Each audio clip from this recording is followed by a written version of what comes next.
Welcome to the Dr. Dad's podcast, where a naturopath and chiropractor come together each week to share lifestyle medicine, health advice, and inspiring interviews with some of the top experts in health and wellness, bringing you the latest in nutrition, exercise, ancient healing, toxins and detox, your microbiome, mindset, hormones, brain, and much more. Stay tuned. We're going to teach you how to experience growth daily. Hey, what's up, everybody? Welcome back to another episode of the Dr. Dad's podcast. I'm here with my main man, Dr. David Wardy. Him and I have been away from each other physically for, almost 4 years. Almost 4 years. Yeah, Chris had to correct me the other day. It's not quite 4, but we're approaching 4 years. It would be 4 years in next March. Yeah, but thank goodness we're breaking that cycle in November. Yeah, buddy. T minus less than a month now. I'm excited. That's right. Yeah, Get to come hang out with the Jensen tribe, and it's a reunion. Yeah, it's a reunion. It's been too long, man. Yeah. Way too long. Yeah. So on the journey there, obviously we've got a couple podcasts to go, and today we're going to dive into some amazing content with a beautiful guest of ours. His name's Mahryah Shain, and he owns a company called Hair Naturally, or More Hair Naturally, I should say. More Naturally, yeah. And I love the philosophy that you come with your experience. So I mean, you were in the acting world, you're in with all sorts of people where vanity was very important, and obviously you got to look good on camera, otherwise you're probably not going to get the gigs that you want. Sure. But like, let's talk a little bit about that transition for you of moving into this space of hair, which you've become an absolute expert on. I've got a chance to listen to you on a few different podcasts. So cool. Welcome to the show, and tell us a little bit about your journey with that. Well, it's not the hair loss journey wasn't actually related to acting, surprisingly. I've always liked the idea of being able to help people. That was always the intention in everything I was doing.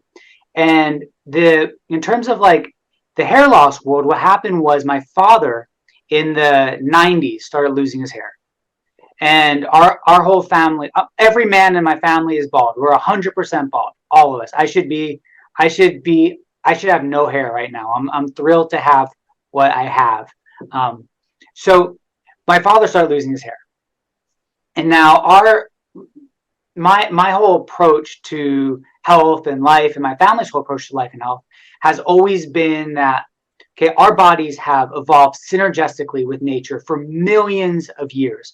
For millions of years, our bodies have been programmed to survive and thrive and do great in harmony with the world around it.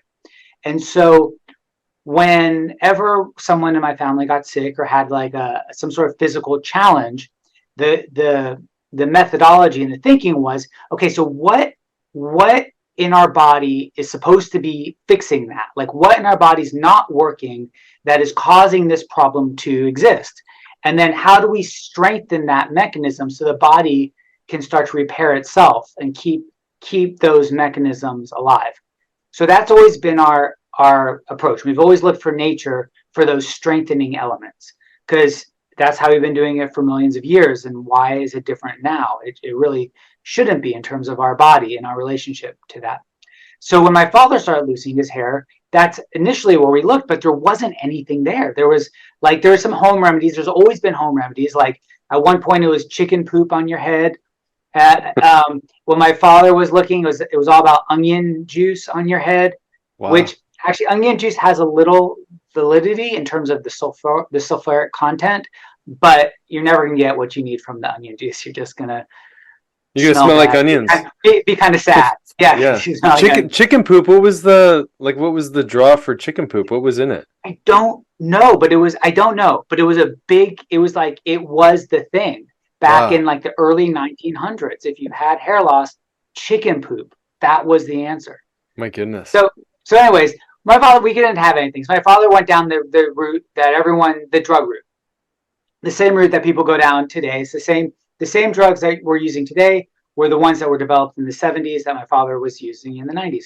And it got him really sick. He lost he got very lethargic. He started developing body pains. He developed breasts because it altered his hormones.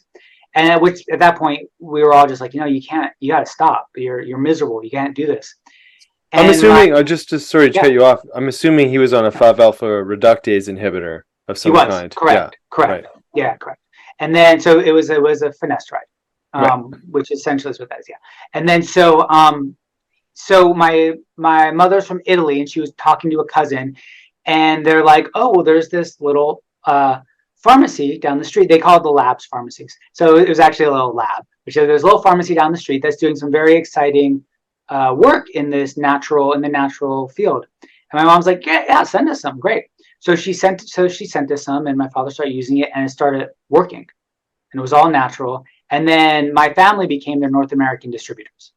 Now, at that point, we're like, we should probably learn what hair loss is, because we had this product, it was working, but we had to figure out why and what it was and what it did. And that was really the entrance into it. And then when we discovered like what the actual mechanics of hair loss were, we felt like we could do better. That product from Italy was great, but it wasn't working good enough. It wasn't coming, the hair wasn't coming back fast enough. It wasn't coming back thick enough, but it was producing results. So at that point, we started studying like, what is hair loss? And then once we start discovering like the mechanics of it, we're like, wait, this is a pretty clear problem here. There's got to be a solution to this. So then we started researching medical journals all over the world, and we found that there was tons of studies, like natural studies in the field of stem cells, probiotics, amino acids, peptide complexes, that were producing these incredible results in laboratory studies, but weren't in any products. So we contacted a lab here in California, and we're like, can we take all these ingredients and put them in one product at their clinical strength so that they get results? And can we do it in one product? And is that even possible? So it took a couple years, and we figured out a way to do it. And then we moved all our operations to California. And going forward, we sort of made everything with that philosophy. But that was the entrance into it. And that was the entrance into the world. That's amazing. I'm curious, like, so you had the product, this natural remedy from Italy. Mm-hmm. What kind of results, like, did you notice then, just with that core remedy? Yeah, well, because you said your father was like, he was full on bald at this point, or no, he wasn't full on bald okay. at that point. He started losing it. Gotcha. Because if somebody's full on bald, that's an indication that the follicles are dead and it can't be helped. Right. So he wasn't full on bald, but he was definitely going that way fast. And what the product from Italy did was it slowed down the shedding, which is the first step that any decent product should do. It should slow down the shedding. And then it wasn't that he was necessarily developing new follicles or new sprouting. It was just slowing down the shedding, from what you could tell. Well, he did start developing some like new growth. Some stuff started filling in. Okay. But the problem is it wasn't filling in fast, and the hair that was coming in, it wasn't very thick and strong, but it was coming in. Gotcha. So there was something working there in the natural world, and it was better than what was out there, but it wasn't working good enough to really like be the game changer that we wanted it to be. Gotcha. So David, go ahead. I'm sure you got some questions on the process. Well, no, as I'm listening to just like, I'm sure we'll get here, but there's a history of products that were used, and there's some stuff I'm guessing it's just a whole lot more natural, right? Yeah. But as you guys are talking, I just keep thinking, well, what about the stuff that we're already just putting on our scalp that's interfering with all of this? Kind of back to what we were talking at the beginning, right? Like, what's the mechanism that's causing issues and not allowing the body to do what it's designed to do? And I've had, which we'll talk about in a little bit, but I've had my issues with hair loss. Okay, I'm 41 now, and I probably didn't start till I was 40. And my big thing and my thinking was, I just started getting, I'm listening to you guys talking, like I got tons of shedding. It just started coming out of nowhere. Like right when I hit 40, and I would comb my hair, and I'd be like, what the hell? Like my hair is just falling out all of a sudden. Right. And I at first just attributed it to stress levels, just because of like with Clarissa's health for a while. I was dealing with a lot of stress. But then I kind of like zoomed that lens out, and like I'm saying again, I started looking at, well, what am I doing that could be contributing to this? That like, am I doing anything I shouldn't be doing? Mm-hmm. And of course, I started with like, well, what am I putting in my hair? Mm-hmm. So I've always used those like putties, those styling putties for my hair, and I realized that those two products that I've been using for probably a pretty long time, man, they weren't the cleanest products. Mm-hmm. And so I was like, okay, so toxic burden's got to be playing a role here. So I immediately got rid of that and found something natural to put in my hair that didn't have any toxins. And then I'm sure we'll get into this. I don't want to interrupt the flow of where we were going, but that was kind of the first thing I thought of, right? Like, okay, let me remove any interference that I'm causing, because that might be contributing a little bit. And, funny enough, just changing products, and it took some time, but then about 6 months, I started to notice I wasn't getting as much shedding on my, and when I was combing my hair, and I was starting to know a little bit of growth back, but not strong growth. So I guess that's taken us kind of to where we're at now with you talking about your dad. But yeah, I mean, kind of continue there. But I'm just curious, like, were you thinking of any, like, removing any things that you were already doing that may have been contributing to the hair loss? When at the time, no, we didn't. Now, yes. Because stress is such a huge factor. It's such a big factor in hair loss, but it's not the main factor, but it's a very, very big factor. So there's, especially over, the past three-year period, we've been having, stress is affecting a lot of people very negatively in all facets of their body and life. And so stress is a big deal in terms of hair loss, or at least, and it can really exacerbate the problem as well of hair loss as well. But the good thing about stress related hair loss is it's a quick fix. It's like, we have a lot of people who, they're going through very stressful times, like, be it, it was COVID, and then it was, the jobs, economy, loss of a spouse, all that stuff. And so they'll use us temporarily while they kind of get through that and, work out their life and sort of rearrange their life and handle that stress. And then once the stress is handled and they're kind of out of that, hyper mode, then they, stop using us because they're okay again. But that's not the overall, like, arcing cause of hair loss. Should we just jump into it? Yeah, let's get into the pathophysiology a little bit. Yeah. Okay, so there's tons of reasons why people lose their hair. There's stress, medications, health issues, environmental toxins, environmental issues. But the overall arcing reason that someone loses their hair is because of something called DHT. Now, DHT is when your body breaks down testosterone, it creates a byproduct called DHT. And that DHT is generally just excreted through your body. But when it passes by the hair follicles, it gets stuck in basically a pothole. It's a DHT receptor site, but for a good visual, it's a little pothole. Now, these are the inherited traits of hair loss. So, like, if you don't actually inherit hair loss, what you inherit are these potholes. So as the DHT passes by, it gets stuck in these potholes. And as more and more gets stuck, it begins to cut the blood flow off to the follicle.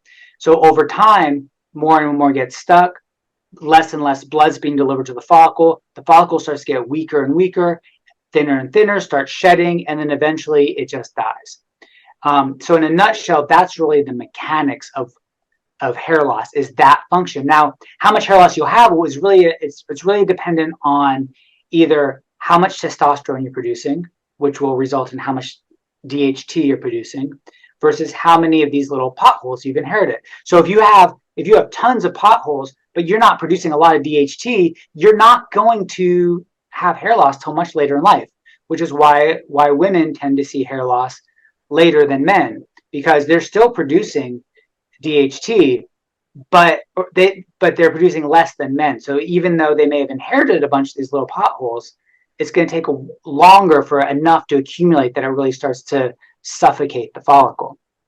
Whereas a man could actually have inherited very few. He has like no hair loss in his family, but he's producing tons and tons of testosterone, meaning tons of DHT as well.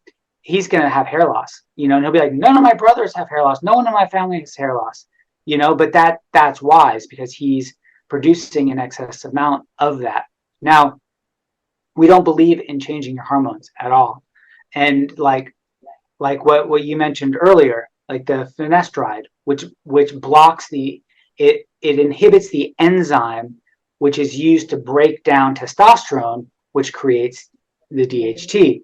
Now, the problem with that is testosterone is great, and our bodies want to use it and need to use it. But if you start inhibiting your body's ability to use the testosterone it's producing, it's gonna lead to problems, because your body produces testosterone and then it breaks that body down, the testosterone down, so it can actually use the testosterone and get all the maximum benefits that testosterone has to offer. But if you start inhibiting your body's ability to break it down because you don't want it to create this byproduct, then your body no longer can use the testosterone the way it's supposed to, which is why there's one of the reasons why there's so many side effects associated with those drugs. So now our approach and our concept and what we've discovered is two things. One is our only goal, our main goal, I should say, is to get the DHT off the follicle. So the way that we found to do that is a couple of things, but the main ingredient we found that does that is hyaluronic acid, which is found in your joints and eyeballs. A lot of skin creams have it. We have a medical grade, which is 10 times the molecular weight of hyaluronic acid you would buy like in a skin cream or face cream. And what it does is it absorbs into the membrane and it coats the follicle. And then the DHT just slowly kind of displaces the DHT. So the DHT just kind of slides off and goes back into your bloodstream and it's just excreted the way it's supposed to be. And then in doing this, it allows the blood to flow back to the follicle. And when it leaves behind the coat, it leaves behind a coating that is there for a while. It's not forever, but it's there for a while, so future DHT can't build up. And at the same time, see, this is what we were doing with the first product. So we found that the hyaluronic acid can help get the DHT off. But a lot of times the follicle was too damaged to really come back strong enough and fast enough. So that's when we start adding the stem cells, the probiotics, the amino acids. So we get the blood flowing back to it. And at the same time, we start bombarding it with all of these really rich, rejuvenating, healing nutrients. So we're aiding in that rebuilding of it so the follicle can start to produce strong, healthy hair again. That was awesome. That's such a descriptive way of describing what was going on. I'm fascinated by the circulation side of things, because the way, like Dave and I talk about this often, about setting up the right environment for healing to take place. And you think of the circulatory system, the microcapillary beds that are feeding those follicles. If that delivery system, the highways, the superhighways of the superficial follicle area is not contributing to feeding the follicle, but also getting rid of the toxicity burden that's there, whether it be from a hair product that people are using topically or whatever, like pesticides or other things bioaccumulating in our environment that are toxic to our skin cells, are going to affect obviously those hair follicles too. But I'm curious, do we know more specifically that the role of DHT and the blood flow? Because is there some sort of is it drying the follicle out, or what's happening that would maybe cause swelling locally or something that would prevent the microcirculation from feeding that follicle? Or do we understand that enough? You know what? I've not actually asked that question. That's a great question, and I haven't asked that before. Because there's a role here for I don't have an answer for you on that one. Yeah, because I find it fascinating. Because there's the role of red light therapy, right? That can help with microcirculation, and there's just brushing your hair and just scalp massage, like you were talking in some of your notes just in prepping for this. People do acupuncture. There's different ways to contribute to blood flow. But it would be interesting to see when DHT binds up those receptor sites and it finds a home there.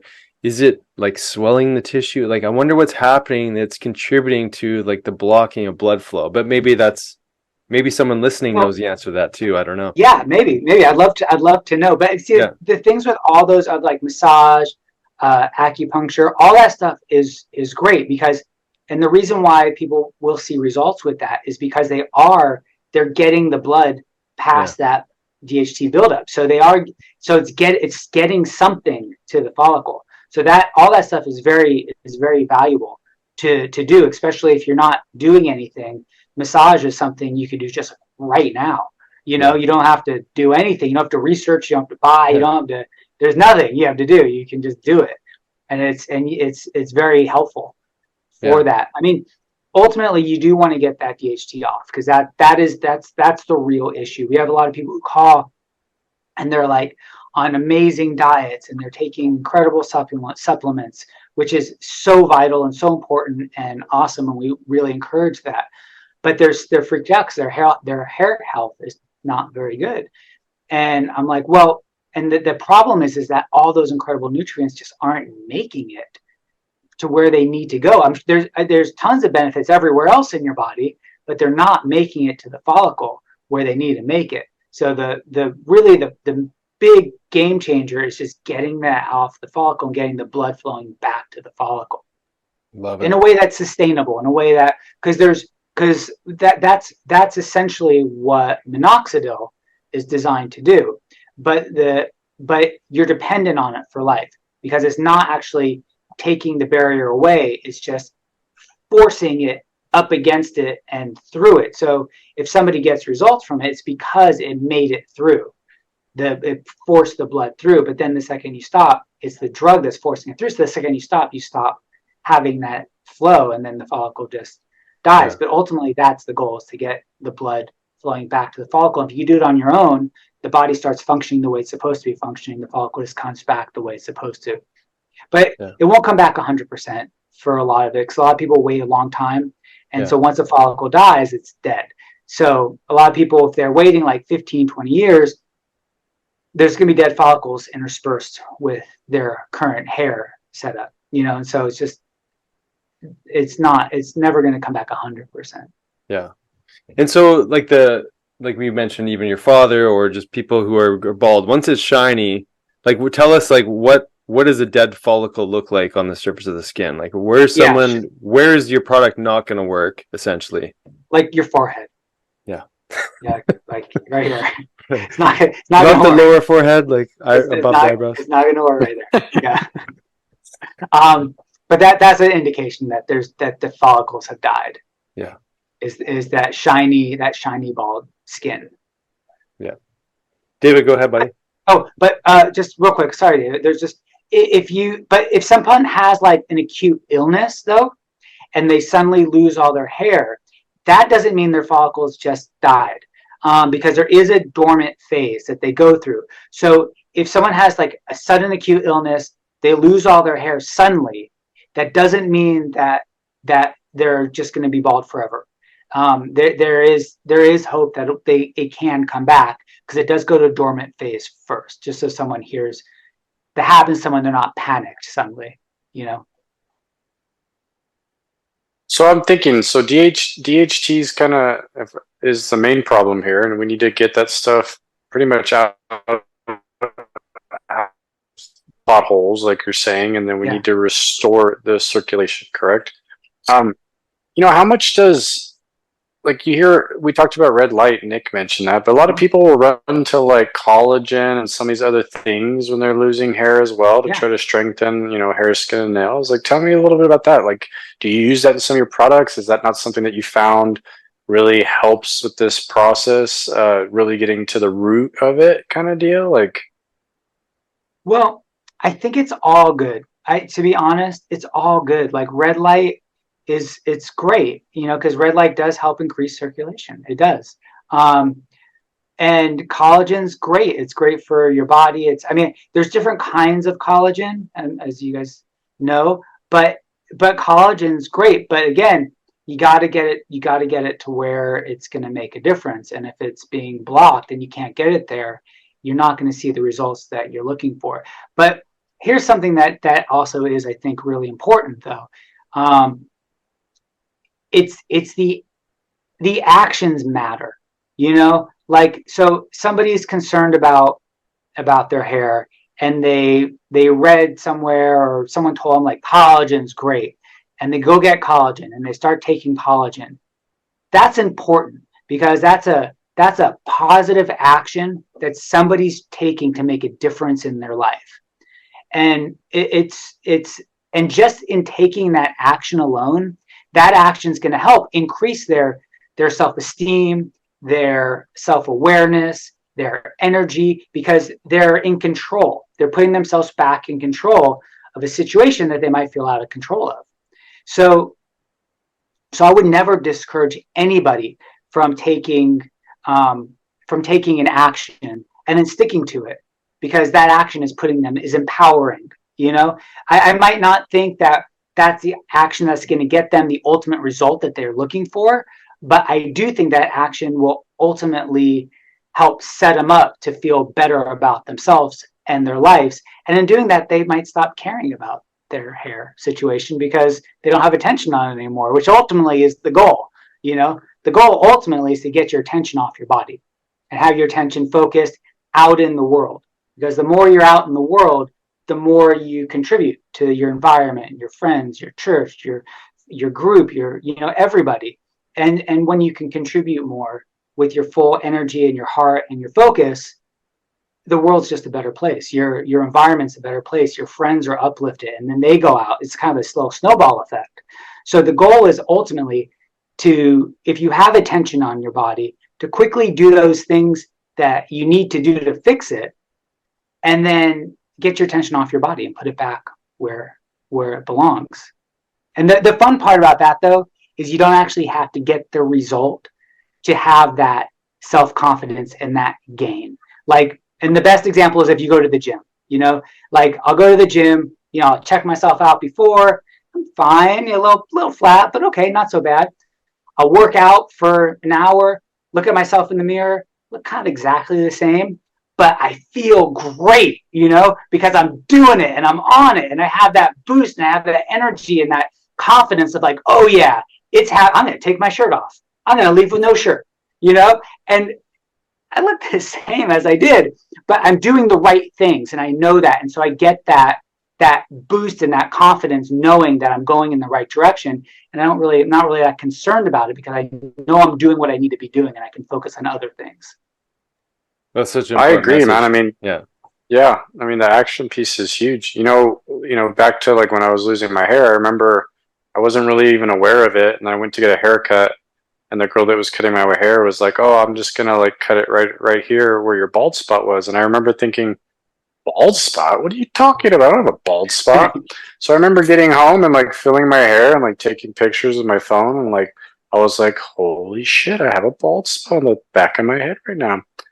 And it was concerning, right? But again, like you're saying, I knew immediately, okay, I need to take action here. Like there's things I need to change. I'm losing my hair. Like what's going on here? Right. So like I said, I changed my hair products.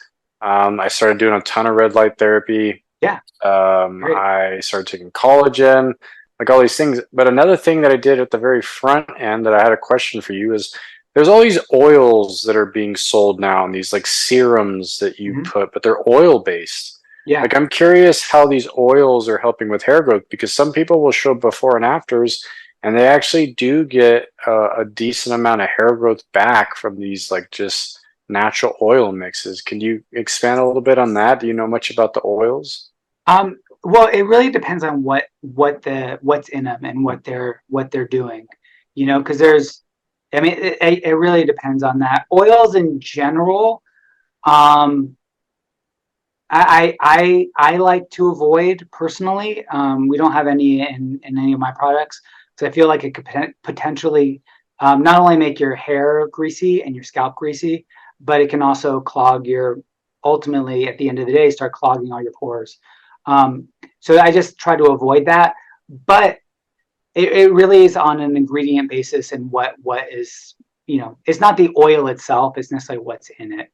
And there's lots of like botanicals, and I have tons of botanicals in my products as well that will help, there's probably has a lot of stimulation botanicals. There's a lot of botanicals out there that help stimulate and increase blood flow. So it probably has a bunch of those kind of ingredients in it, I'm guessing. So it sounds like the majority of these products that people are throwing out in the market that are like you see in abundance is really everything's just trying to increase blood flow, but they're missing this big piece of like, we got to get this DHT out of the pore, out of the follicle so that you can allow that blood flow. And really I think that's the missing piece, because I didn't even know about that. I mean, that's the first I heard about that. And now I'm creating understanding of actually what's causing this problem. But I think if more people knew, they would know, okay, I need to find a product to get this stuff stripped off my follicles first, and then I got to go after the circulation. Because I feel like a lot of people just maybe go after circulation first. Mhm. That's like the first thing they're going after, right? Right. I mean, Nick, there's even injections, isn't there? Like, what Mhm. kind of Yeah, yeah. injections are there? Well, that was one of the questions I was going to ask, because there's topical peptides like GKCU. Maybe you're familiar with that one, which is big in the peptide world. And then there's injectable forms of these peptides too. But Mhm. yeah, I'd love to hear sort of that side of thing with regards to your products, because it sounds like you've solved that exact question that David was referring to. Here's with the injectables. Here's what our experience has been with them in terms of dealing with clients who have gotten them. They're painful. I mean, which some people care about, some people don't. But especially with like when there's, because they have somewhere they take your stem cells out, and then they, the plasma, and they like PRP. Yeah. The PRP, yeah. Yeah. And so what we found with PRP in terms of people that we communicate with, is that it works well for people who are younger. It works well for people who are under 40, is what we found. Even like under 35 is ideal. Once you start getting older, the stem cells that they take out don't seem to be as strong, or don't take as well, or they just don't seem to take as well, is what we found. So when we talk to people who have like, yeah, I got PRP when I was like 30 and it was great, but now I'm 45 and I'm losing my hair, and and then we talk to people who are like older, and they're like, yeah, I've been doing PRP and it just doesn't work. I'm not seeing anything. So, and we find that consistent thread of it works well when you're younger, and as you get older, it doesn't seem to produce the results that people are hoping it will produce. But again, that's our experience. I know in terms of when we communicate with people, that's what we're finding. I'm sure there's lots of people that have success with it though. Yeah, and I've seen mixed results too. Like Yeah. I don't specifically perform that procedure, but I've had other clinicians in our practice that have done it, and I've seen some really fascinating results. But now that you mention it, it's usually on the younger population, right? Where I've seen those results, and not necessarily on the older. But again, I don't work with it, so I can't really comment specifically. So let's talk about some of the peptides and stem cells. Like there's plant-based ones that you found, and there's talk a little bit about that for people, because I think it's interesting. All our stem cells are plant-based. We have different stem cells in each of our product to address whatever specific issue we were trying to address in that product. We look for, we do it results-based research. So we're like, what's the result we want to achieve? And then we look for where that result's being produced, and then how do we get all those ingredients into a product. It's pretty simple. It's a pretty simple like mindset that we have in terms of creating products. It's all just result driven. So all our stem cells are botanical, except for one. We do have an adipose derived stem cell, which is it's from adult fat cells, and they're donated. And that one was a little bit tricky because stem cells, not a lot of people know tons about stem cells. And there is controversy around like embryonic stem cells, and some people think a stem cell is a stem cell, they're all the same, And so I was like, well, if we have a human stem cell in, is that going to open the door to a lot of people kind of like freaking out or thinking that we're, riding some controversial wave or something like that? And I mean, it's not. They're just donated from adults, 18 to 35, and it's from fat cells. But the research on it was so compelling. Like it was so compelling. Like if you just Google adipose derived stem cells and hair loss, there's just government studies just come up on like what the results of these studies with this particular stem cell. And so I couldn't really ignore that. I kind of felt like we can't ignore this ingredient. We got to have it, and just, make clear what it is so that it doesn't come with like fear attached to it. But everything else is botanical. I love it.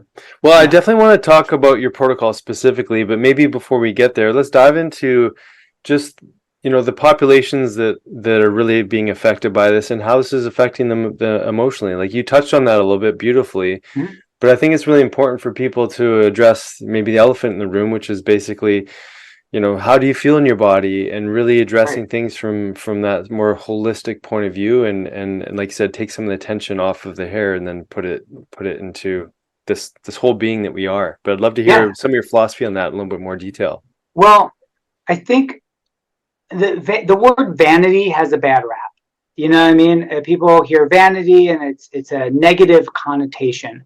I think part of that is because, like, in the movies, the dude with all the vanity is always like the douchebag. He's always like the So jerk true. in the '80s movies Yeah. that's like fixing his hair, and like, don't be a jerk, man. Just don't be a jerk. But you should care about how you look, and the only reason that you should care about how you look, and it's not care about the perception of how you think other people think you look. It's how you feel you look. And the one reason you should care about that is because the physical absolutely affects the mental. In terms of, like, you put on a nice suit, you're like, oh yeah, today's the day. It's going to be on. It's going to be a good one. Or if you're wearing sweats, if you've been wearing all weekend, you might, eat chips and binge watch a TV show. You know what I mean? It's like there's and that's just physical. You're the same person, but it's just physical that's affecting your mental. So the goal is to feel great about how you look. And it's actually not about how you look. Like, you could have, since I deal in hair loss, you could have crazy bald patches all over your head, but feel great about yourself. And the truth is, nobody will care. They probably won't even notice it, because you're presenting yourself with such, you're holding your chin up high, you're standing up straight, you're out in the world, you're focused, your intention's on other people. And because of that, other people will just be drawn to you and not necessarily your appearance. Like, we all know those people who aren't, like, traditionally handsome or traditionally beautiful, but you're just drawn to them. It's like a magnetic thing. You want, like, who is this person? What are they all about? And it has nothing to do with how they look, because, they're not traditionally what they should be looking like, but it's because their intention and their focus is out. So that's really the goal here. So when you feel like there's a part of your body that you're uncomfortable with, that, like, maybe you have a little bit of a gut you don't like, or maybe, it's your hair or your skin or something, it's important to fix that, and not fix it so that it's perfect, but fix it so that you're in control of your life and in control of your body. Because by putting you back in control of your body, it will basically bleed out into other areas, and you'll be back in control of other areas of your life as well. So it's more about taking those actions to put you back in control and back in handling it and creating it how you want it to be. That's brilliant. I mean, I can't help but think, people like, David, you shared your story. I see it with my wife too, just post-pregnancy, the hair loss that shows up with that. And there's populations of people that are already feeling vulnerable as a result of, their bodies change a tremendous amount, like in post-pregnancy. And it's so important for them to put attention on other areas of the body, and yet they can be fixated and really troubled by the fact that their hair is thinning, especially for women. I think maybe more so than men. Maybe they feel it more deeply. Unfortunately, that's true. Definitely. I mean, because it's just the way our society is built. A man can get away with being bald, and it's fine. A woman has more pressure on her, based on, like, fake, made up societal standards, but they are there, even though they should be irrelevant. But a woman does have more pressure. But because of that, women tend to get better results with our products because they act faster. A man will wait 25 years until he's got tons of dead follicles. It takes like 6 months or a year for him to start to see real change. Where a woman, she'll wait a month, and then she'll do something, and it's easier to help than it is a man. But it's true. There's a lot of unfair pressure. But again, it's really just about taking those actions, and just in taking those actions, you can get over that attention that you have. Like, you don't even have to hit like, oh, my thinning hair has been handled. You don't even have to get there. Like, that's part of the process and the journey, but you don't have to achieve that to get the confidence back that you're looking to get back. Yeah, I love that. What would be an expected timeline for people? I mean, again, everyone's results are going to vary because of all the factors that we were discussing earlier, but people apply a protocol. Like, what should they start to notice? Like you mentioned, maybe less shedding first, and then, maybe talk a little bit about a general process for someone. Yeah, I'm glad you specified it as general, because that's really the best I can do with that answer is a very general. I do have phone numbers on the top and bottom page of all of our websites, because we do encourage people to call so we can talk to them and really set them up for like specific. Oh, I love that. That's great. Really, but in a broad general sense, we say it's a 3 to 6 month commitment before you really will start to notice change. What you would notice early on is you'll notice less shedding, and then you'll notice like better hair days. It's a weird phenomena, but you'll notice better hair days. You'll just start like catching a glimpse of yourself in the mirror or passing by a window, and you're like, my hair looks great. You'll start having more of those days, but it really starts to kick in around the 3 to 6 month mark. Sometimes earlier, sometimes later, depending on where the person's at. But that's a pretty safe estimate in there. Oh, well, I mean, you think about it and it wouldn't make sense, right? Like, if you had a product that was like, we could put on our head and we had like chia hair growing out like within a couple of weeks, I'd be a little concerned that product worked that fast and my hair was growing that fast. So when you say that, it makes sense to me, right? I mean, that sounds like a ballpark amount of time that it would take to start making changes, right? With having to put in a little work and using some products. And so, one question I had, because we were talking about genetics earlier, some people that are, let's say, genetically predisposed to losing their hair, right? Like, let's say I have a lot of family members, versus somebody like you're saying where maybe it's just more stress related. Yeah. Like, is the timeline going to be a little different there? Yeah. Or would you say about the same? Well, with stress, what we're finding, because when I say this, everything I'm finding is results based. It's not necessarily study based. It's based on like working with people for so long and seeing how it progresses and seeing what goes on. And with stress, it's usually about a 3 to 6 month commitment of like with our products of a daily application to get through the stress period. And then it's like kind of a gradual just kind of stop. You can reduce because really we're just trying to get you through that period when your body's just in pure like flight mode and just everything's just triggered. So we're trying to get you through that. Me and Nick are listening. We're like, well, we have to do that with our patients sometimes. I mean, sometimes they're just in such a bad place with their health. There's some things we have to give them temporarily in the acute stage to just get them through where they're at. Right. Until that healing starts, and then we can change it. But that makes perfect sense with this stuff as well. Yeah, I've noticed that with a lot of healers or people involved in healing, is sometimes there's preliminary steps that have to be taken before the actual healing. Like, you have to get someone just out of that funk, and then once they're out of that like intense, suffocating funk that they're in, then they can actually focus on like finding what's wrong and handling it. Yeah. I mean, I've seen that with patients even that have acute heavy metal toxicity. I had one patient, young guy, who moved to London, living in this really old building. And then, I mean, there's a stress of moving to a new place, what have you, but we had just got him filtering his water and his hair started to grow back normally. Just because he was getting chronic lead exposure, and we ran his tests and sure enough, lead was high. So, I mean, I think, I always tell patients too, that a big part of medicine is time. And we just don't really appreciate the reality that plays, because we want that change to happen tomorrow. And I think when, hearing stories like you're sharing and what David mentioned too, it's, we have to be patient. Our body, our digestive cells turn over quite quickly, but for our hair to start to sprout, how it takes like a few months for your hair to grow a couple inches. Like it's going to take some time for that process to come into play. So walk us through like the journey for people a little bit. So you've got a few different products on your website. I'm sure there's a way that you use them together. Could you kind of describe the flow of that? Yeah, totally.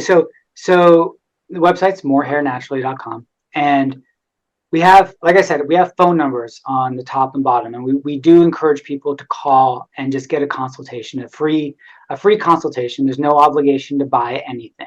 It's literally just like, what's happening with your hair? We ask a bunch of questions. It's a conversation about the hair, basically. We ask a bunch of questions about lifestyle, vitamins, medications, and we work to track down the root cause, and then we answer any questions that someone might have about hair loss or their hair loss. It's really about what's happening to them, not general. And then we offer solutions, be it with us, maybe it's not with us, maybe it's a diet, maybe it's exercise, maybe they don't have the money to afford us, but other things they can do right now to help out. It's just a conversation, really. But not everyone likes to call. People just like to buy, and that's great too. So there's two like main products that we use for the thinning hair, and that's the More Hair Naturally 9, which has a green label, and the Hair and Scalp Synergy, which has the purple label. Now, the one that I talked about, like the DHT and the stem cells, that's the More Hair Naturally 9. So that's really, if someone just wants to get one item, that's the one to get. It just without talking to anybody, and they just want to go to the website, that's the safest bet. But ideally, we like to have people use both of them together, because what the purple labeled one does, the Hair and Scalp Synergy, is it does a couple things, but the main thing it does is it addresses the hair growth, the hair growth cycle, and it specifically the growth phase. Because what happened is we found that, I mean, we didn't discover it, but we learned about it when we were researching that as the hair starts to get thinner and thinner, the growth cycle starts to get shorter and shorter, which is why when people's hair starts to thin, it doesn't grow as fast, or it doesn't grow long anymore. And that's because the growth cycle is too short. So one of the things we found is that, so we're rebuilding the follicle, and we're bombarding it with these great ingredients and these great nutrients, but then it doesn't really have the space to grow because the growth cycle suddenly is way too short. So what this does is it helps address that growth cycle and put the follicle back into a growth phase and hold it there a little bit longer. So on one end we're rebuilding it, and on the second end we're encouraging it, like, okay, now's your time to really flourish. So those are the two products that we like people to use in conjunction, and they're water-based. They're not oily, they're not greasy. You just spray it on, you hold it as close to the scalp as possible, spray just enough to saturate those thinning areas, massage it in for 30 seconds, let it dry, go about your day or your evening. It's a very simple application. And then are they doing it once or twice a day? Well, they would, it's once a day, but they would use both products once a day. So some people do one in the morning, one in the evening. If somebody uses a lot of hairstyling products, then we have them do both of ours in the morning, because the hairstyling products can be very harsh and have a lot of harsh chemicals in them, and they could potentially harm some of the potency of the stem cells in our products. So we just tell them to separate it out by at least 4 hours. So we say evening, because that's safe. Just apply one, massage it in, apply the other, massage it in, let it dry, and it won't leave you greasy or oily or anything like that. And then we have like an all natural, very gentle shampoo, very gentle conditioner, and we have a scalp exfoliator, which is actually completely like rebalances the pH of the scalp and cleans out the pores, because like kind of what you were saying earlier on, David, with like, the hair products, because hair products over time will start to leave a residue on the scalp that shampoo and conditioners won't get off, as well as like hard water and calcium buildup and environmental toxins and pollutants. They all just clog the pores and the follicles, which can lead to inflammation, which will also lead to thinning hair and all kinds of other non-optimum scalp conditions. So what this does is it gently cleans out the pores and the follicles of the scalp, so it gets off all that residue, so it can create an environment where hair can flourish comfortably and well.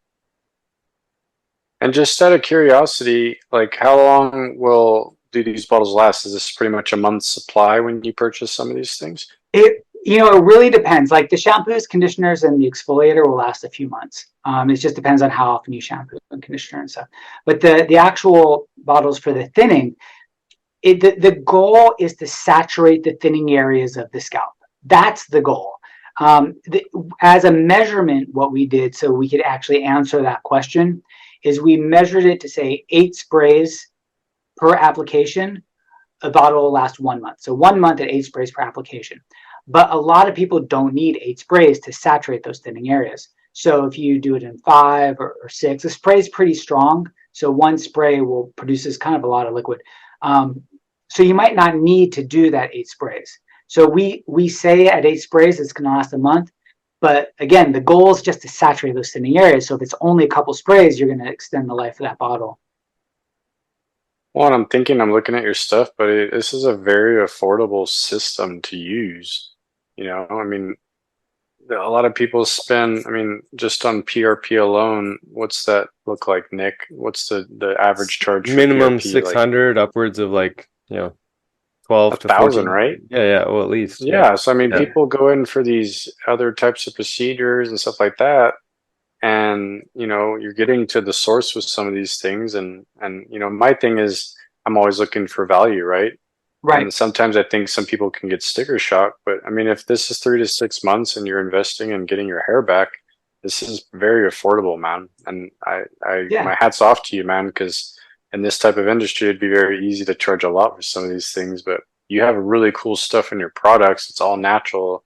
And I think that what you're asking is very fair for people to invest in for that. Yeah, I'm super conscious of the price. Like I want people to use it because I'm confident. I'm Right. pretty proud of it, and I want people to succeed, and I want people to get results, and I really believe that this will help with that. I think one of the most important things is for you to be able to make a decision about something, act on it, and then see that you can be successful. I feel like there's a responsibility I have as a human being to provide that experience. Because if somebody has that experience of being successful in an action, then they'll have confidence to take other actions because they'll know that, oh, I can be successful in this action too, and this action too. So I do feel like a responsibility there, and I do definitely want to price it in a way that people can use it enough that they get the results, and use it for a long enough period that they get the results. Well, in a little bit of time we spent with you, but I can tell you that you just really care to help people, and that's awesome. You can tell that you care, and you go beyond just the products. And sometimes, if like you were saying, they need lifestyle changes, you may recommend that to them in the consultations or the phone, which is important, right? You kind of want everything to work synergistically, so you don't want people having these crappy lifestyle habits and eating crap and stuff, and then trying your products and then not getting the results. So I love it that you take more of a whole approach to helping people with this. Yeah, and plus, I know it'll help in general. I just know that, people just have better energy, better focus, better health, Yeah. in general, if they take a bigger view of it. Yeah, I was going to say that in this space too, I see a lot of formulas just because often patients share what they're doing or what they're considering using, and a lot of them still have like the propylene glycol and the parabens and things like that in them, which kind of blows my mind. But what are some of the nastier chemicals that you've purposely tried to avoid putting in your product, and what are is there any that you're like, oh shoot, I really didn't want to put this in, but we had to for preservative sake? One of our products has a very, very low grade of alcohol in it. It's very mild, and it's a very small amount, but I did want to avoid that at all costs. I wanted to avoid alcohol, just because it could be drying. But the lab was like, they're like, okay, first of all, the concentration that we have is not going to dry anybody's scalp at all. And it's going to help just preserve it just a little bit better. So they kind of felt like they felt like they needed to be there, and they assured me that at that level and the concentration that it wouldn't try. But that one I did not want. That one I didn't want. All the other biggies, like you were mentioning, they don't have to be there. They just don't have to be there at this point. So those were pretty easy to not have in there. Yeah, but for you to know that, and the fact that they're still showing up so often, even like the quote unquote natural products, I know, I'm surprised. It blows my mind. Yeah. I'm surprised when I see that come across as well. Yeah, it's amazing. Mahryah, any other things that you feel like you want people to know about? You told us the website. We'll share it in our show notes as well. Yeah, but great. I love your perspective, as David said. Just like you're looking at the whole picture, and you have a roadmap for people to get off your stuff. Which is, if you were really out to just make money off of people, it would be that you need to do this for the rest of your life. So I love the openness and the vulnerability that you're sharing on how you want to set up your company. It's awesome. Thanks. Yeah. Thanks. Yeah. Okay. Well, David, any last words for you, buddy? No, brother. It's been a pleasure. I've learned a lot. I definitely a space I didn't know much about, and that I know I needed to learn more about, because, I get a lot of questions on hair loss pretty regularly, and now I can actually send them somewhere and tell them what's going on and what they need to look at. And so I appreciate your time, buddy, and your craft and your knowledge and your wisdom in this arena. And again, I can just tell you're a good human being, man. You just want to help people. So thank you. Yeah, well, thanks for having me, guys. It's been really fun talking. Awesome. Well, I'm sure we'll be chatting again at some point. Thanks so much. Thank you, Mark. Thanks for listening. If you enjoyed today's podcast, please be sure to subscribe to the Dr. Dads and share with your family and friends. You can also follow and interact with Dr. Nick and Dr. David on Facebook and Instagram for a daily dose of inspiration and the latest in health and wellness. Be well.